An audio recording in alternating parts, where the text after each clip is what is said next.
They shared secrets that could have shaken the monarchy.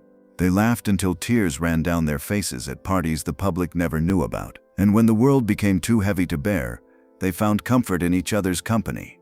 For decades, Elton John kept quiet about the depth of his friendship with Princess Diana, the moments of joy, the devastating fallout, and the guilt that still haunts him today.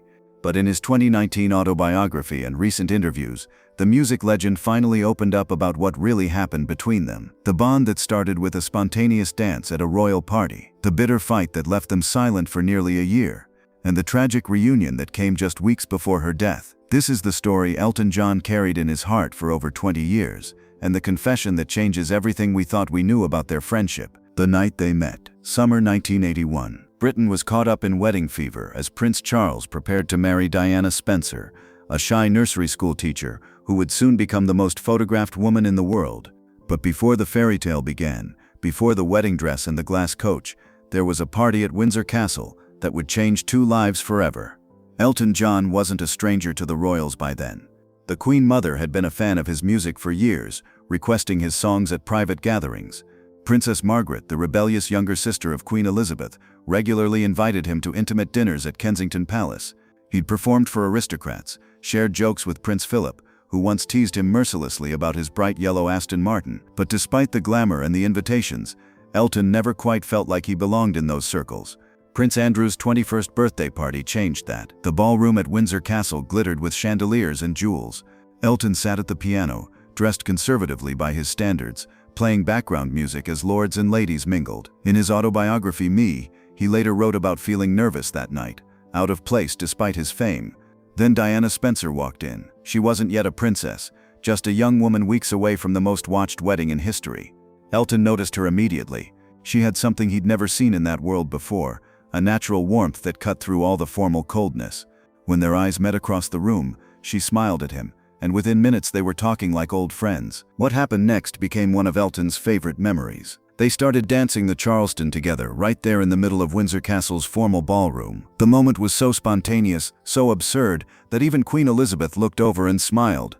That night I felt as if I'd known her forever, Elton recalled years later.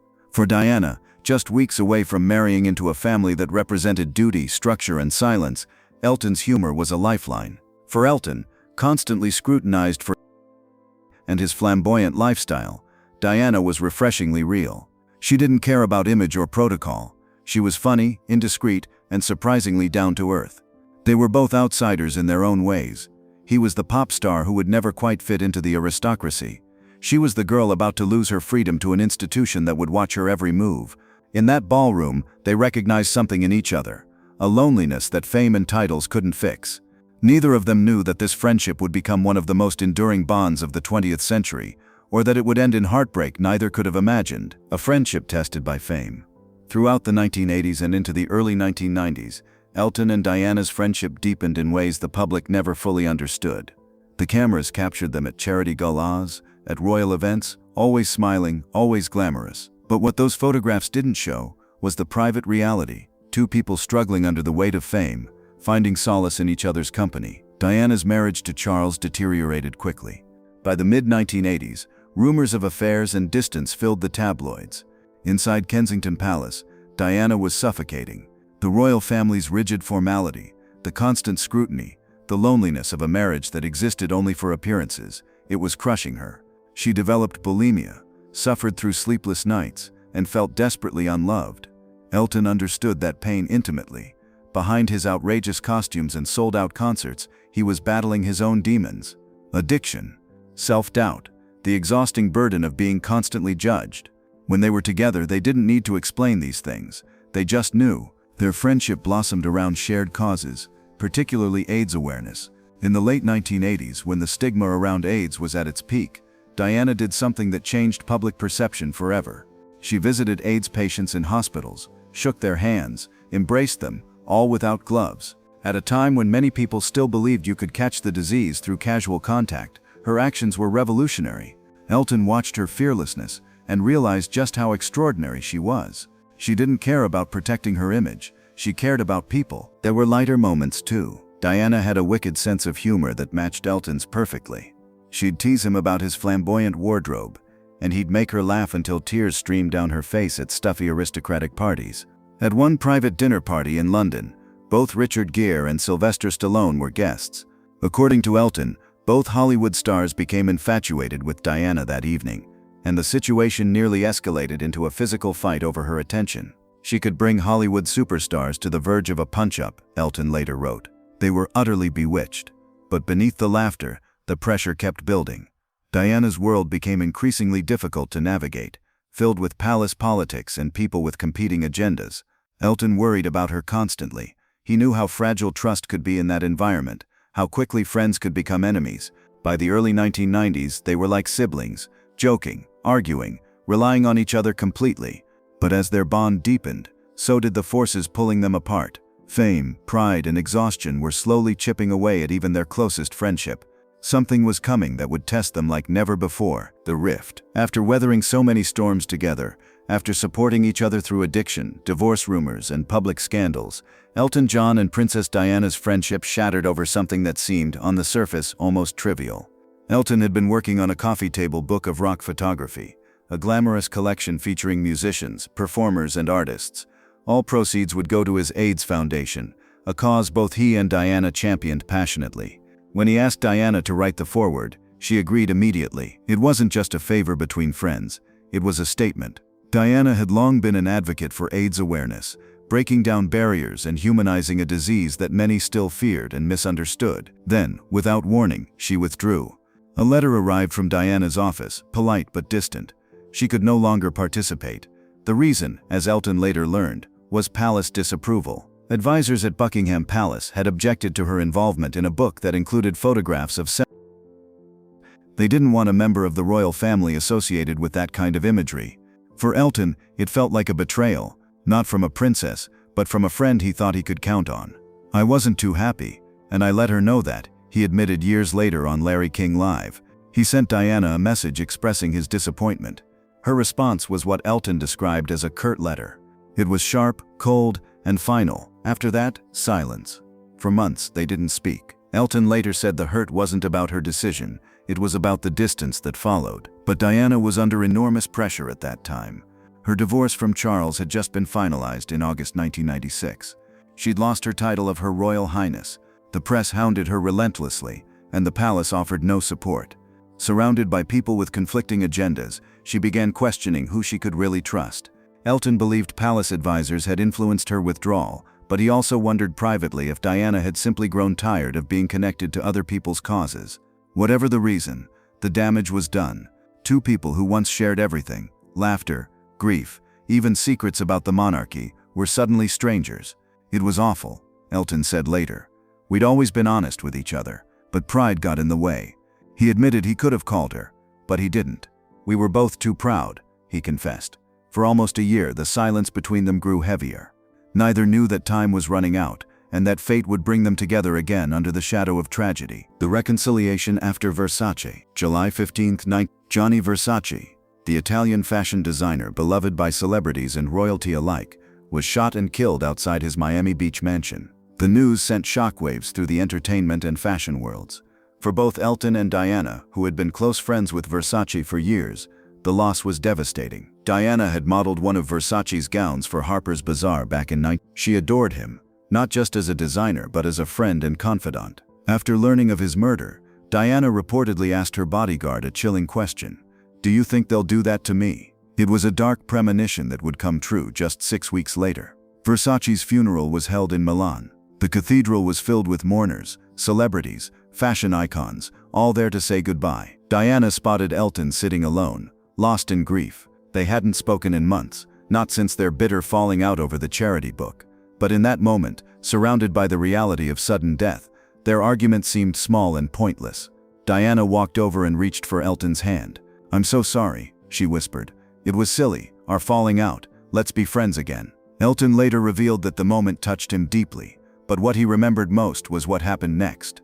In true Diana fashion, she broke the heavy tension with humor. The words of comfort that came from her lips at that exact moment were, "God, I'd love a polo." They both laughed. And just like that, their friendship was reborn. They made plans to see each other again soon, to have dinner, to catch up properly, to put the past behind them. Elton felt relief wash over him. The months of silence had been painful, and now they had a chance to rebuild what they'd nearly lost. But 6 weeks later, that meeting would never happen. The reconciliation at Versace's funeral became one of Elton's most precious and painful memories. It was the last time he would see Diana alive, the last time he would hear her laugh, the last time they would hold hands as friends. Looking back, Elton has said that he's grateful they reconciled when they did, that their final moments together weren't clouded by anger or pride, but he also carries the weight of knowing how brief their second chance was and how much was still left unsaid. The night the world stopped, August 31st, 1997. In the early hours of the morning, Elton John was woken by an unusual sound, his fax machine churning out a message. Half asleep, he walked over to read it. "So sorry to hear about this awful news."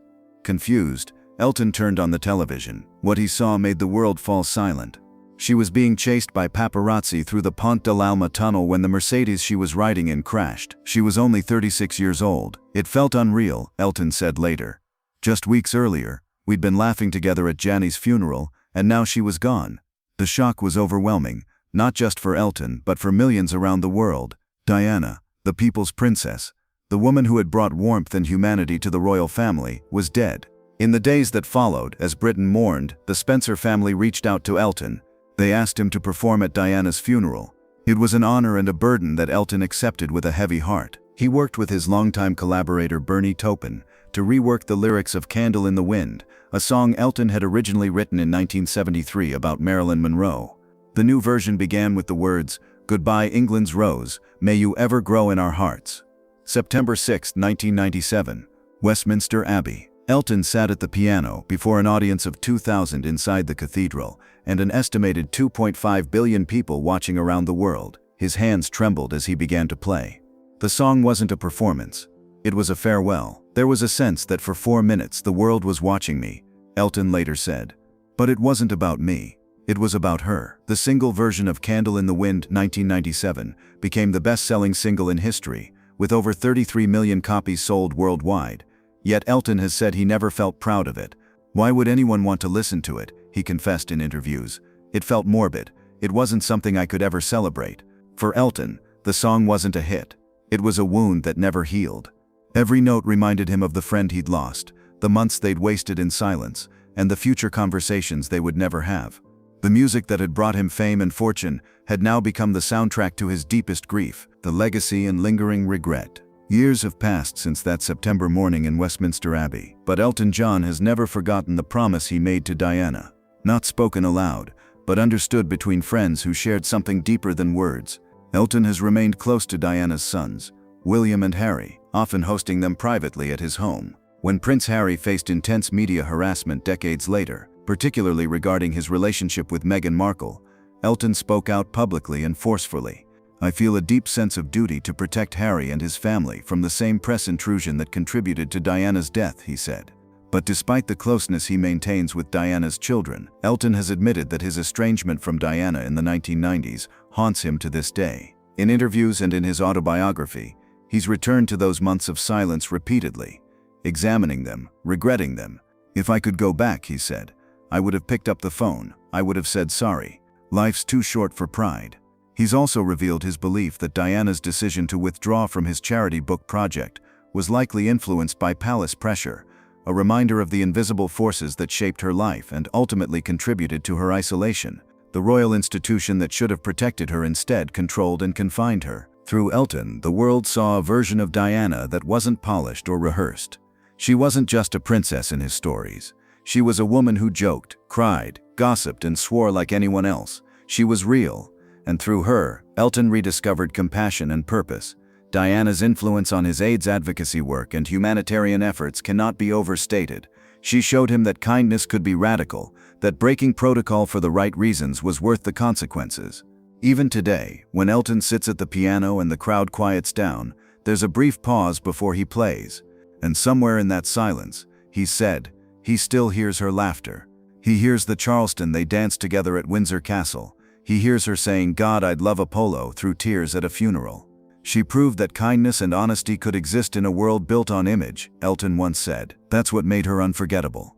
Their friendship was built on truth, broken by pride, and immortalized by a song, and Elton still carries her memory like a candle that never went out. In the years since Diana's death, many of Elton's revelations have been confirmed by palace insiders and Diana's own family. Her brother, Earl Spencer, has spoken about the pressures Diana faced from royal advisors. Former staff members have corroborated stories of her isolation and the restrictions placed on her friendships. Today, Elton seems at peace with having finally shared the full truth of their friendship. He's no longer burdened by secrets or silence. In a 2019 interview, he said simply, "I wanted people to know who she really was, not the myth but the person, the friend." There are still stories Elton hasn't told, moments too private even for his autobiography. But perhaps that's as it should be. Some memories belong only to the people who lived them. What do you think their friendship would look like if Diana were alive today? Would they still be sharing secrets over dinner, making each other laugh until they cried? If this story touched you, subscribe for more untold stories about the bonds that shaped Hollywood's biggest legends.